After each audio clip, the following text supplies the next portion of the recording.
Reading through the Bible in one year, May 3rd, Numbers chapter 10, Psalms 46 through 47, Song of Songs or Song of Solomon chapter 8, and Hebrews chapter 8. The Lord spoke to Moses, "Make two trumpets of hammered silver to summon the community and have the camp set out.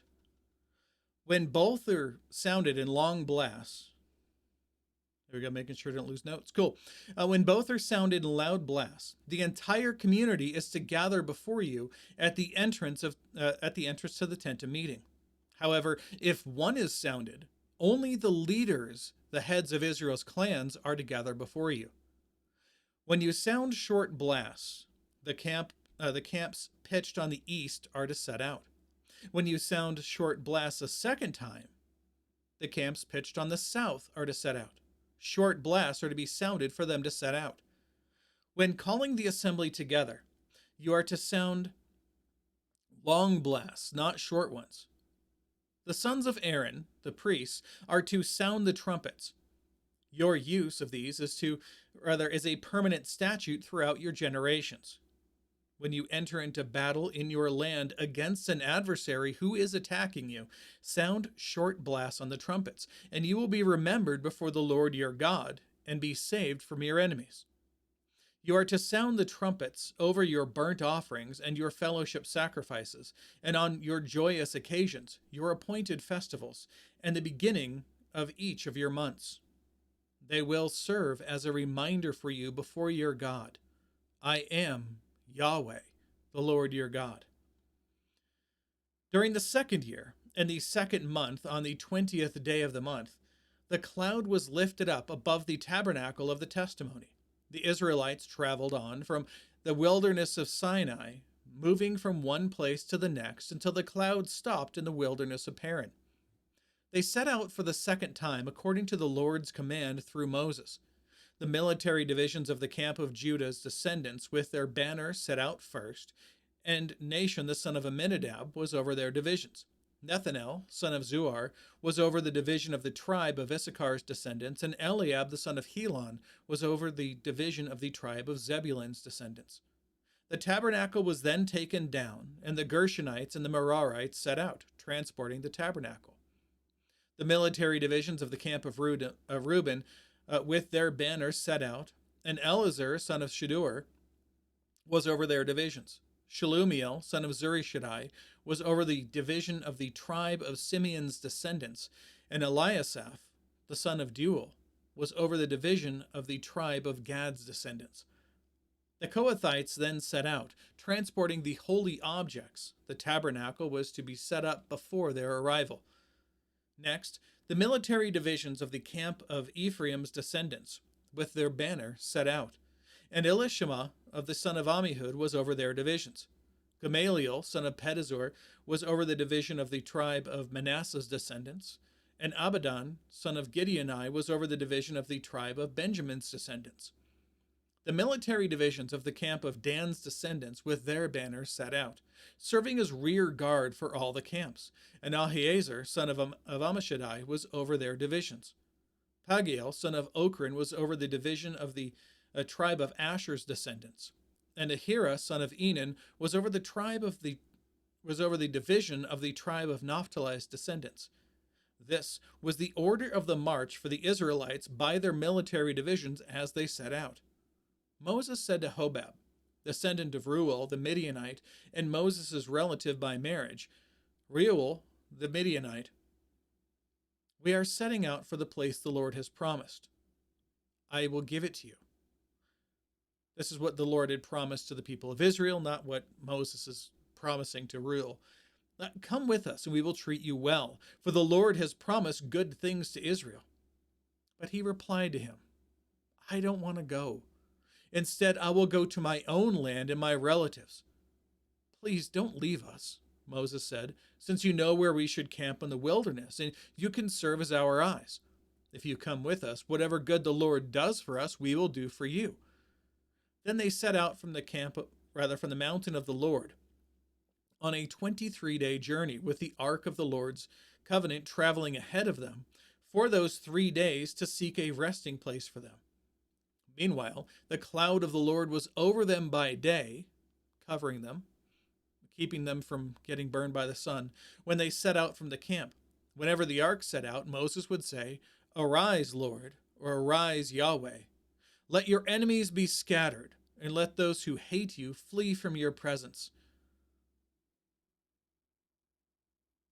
When it came to rest, he would say, "Return, Yahweh, to the countless thousands of Israel." Let's move on to Psalms 46 through 47.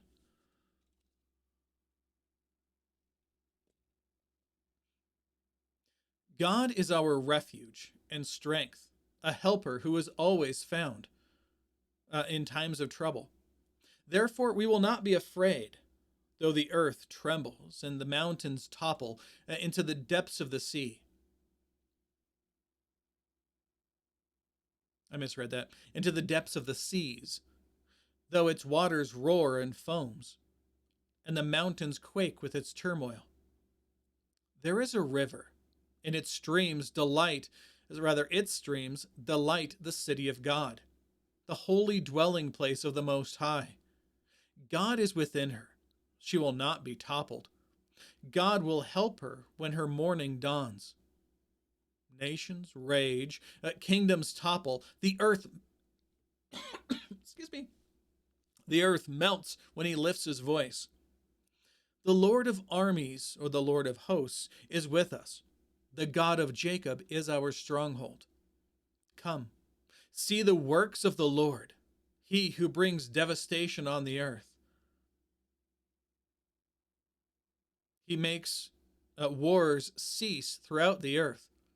He shatters bows and cuts spears to pieces. He sets wagons ablaze. Stop fighting and know that I am God. Exalted among the nations, exalted on the earth. The Lord of armies, the Lord of hosts is with us. The God of Jacob is our stronghold. Now Psalm 47.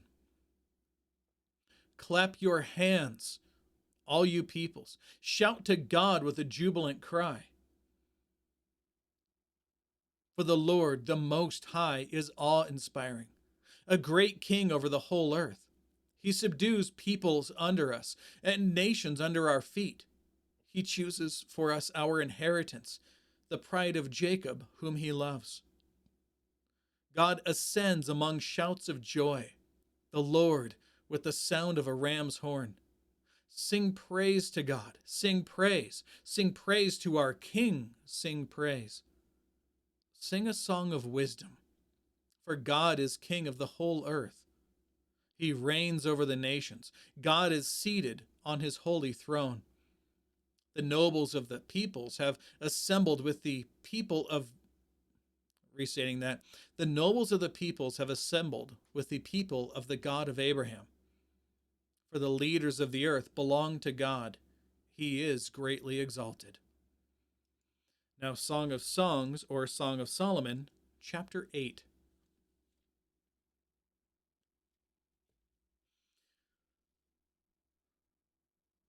Scrolling back up, this is the woman replying to her husband.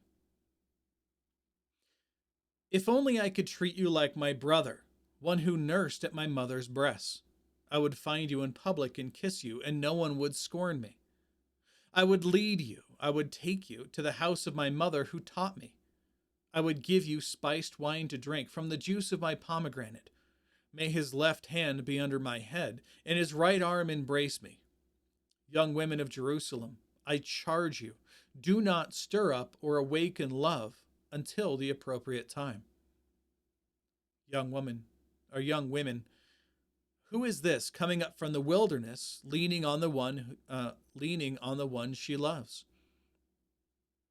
Woman, I awakened you under the apricot tree. There your mother conceived you. There she conceived and gave you birth. Set me as a seal on your heart, as a seal on your arm. For love is as strong as death. Jealousy is as unrelenting as Sheol, the place of the dead. Love's flames are fiery flames, an almighty flame. A huge torrent cannot extinguish love. Rivers cannot sweep it away. If a man were to give all his wealth for love, he would be utterly scorned. Brothers, our sister is young. She has no breasts. What will we do for our sister on the day she is spoken for? If she is a wall, we will build a silver barricade on her. If she is a door, we will enclose her with cedar planks.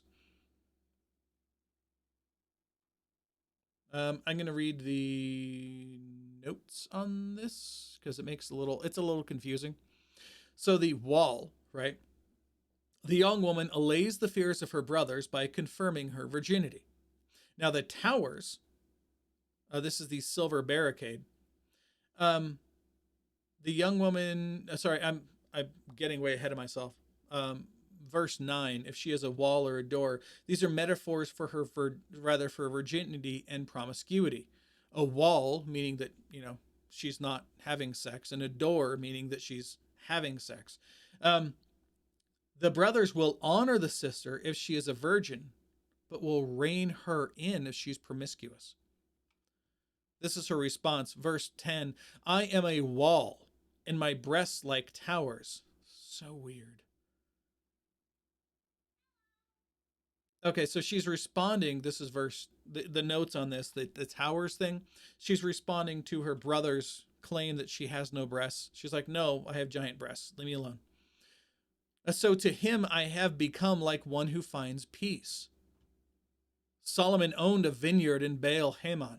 He leased the vineyard to tenants. Each was to bring for his fruit 1,000 pieces of silver. I have my own vineyard, the one whose thousands are for you, Solomon, but 200 for those who take care of its fruits. Man, you who dwell in the gardens, companions are listening for your voice. Let me hear you. Woman, run away with me, my love, and be like a gazelle or a young stag on the mountains of spices. And that is all the notes. Let's move on to Hebrews chapter 8.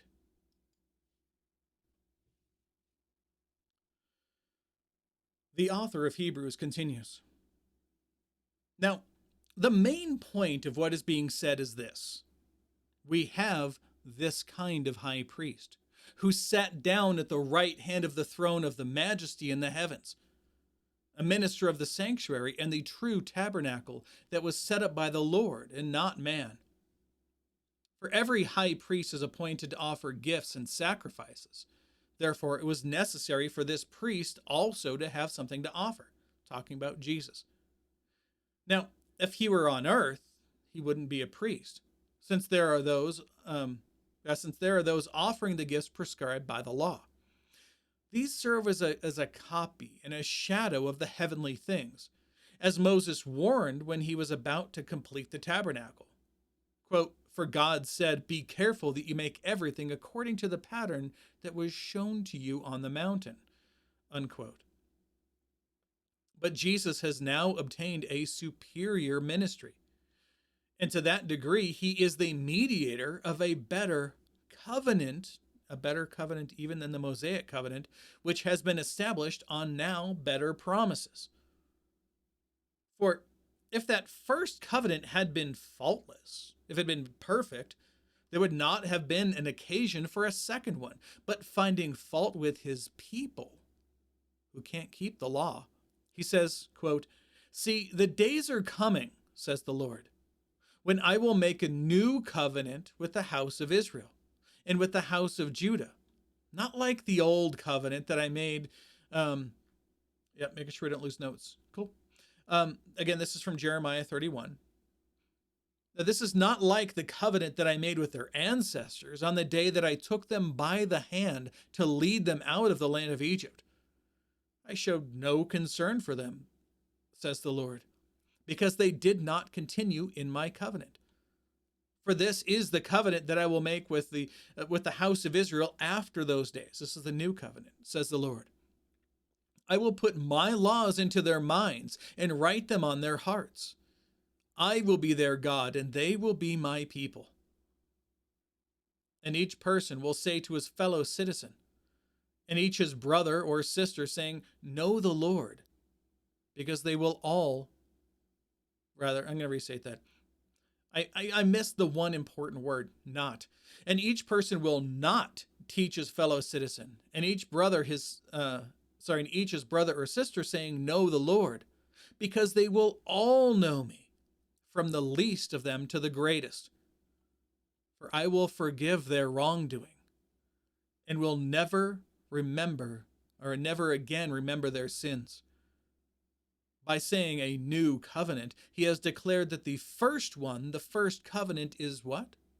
Obsolete. And what is obsolete is growing old and is about to pass away. And that is all of the notes. Sweet. Okay, so God willing, we'll be back tomorrow. Behold, the word of the Lord.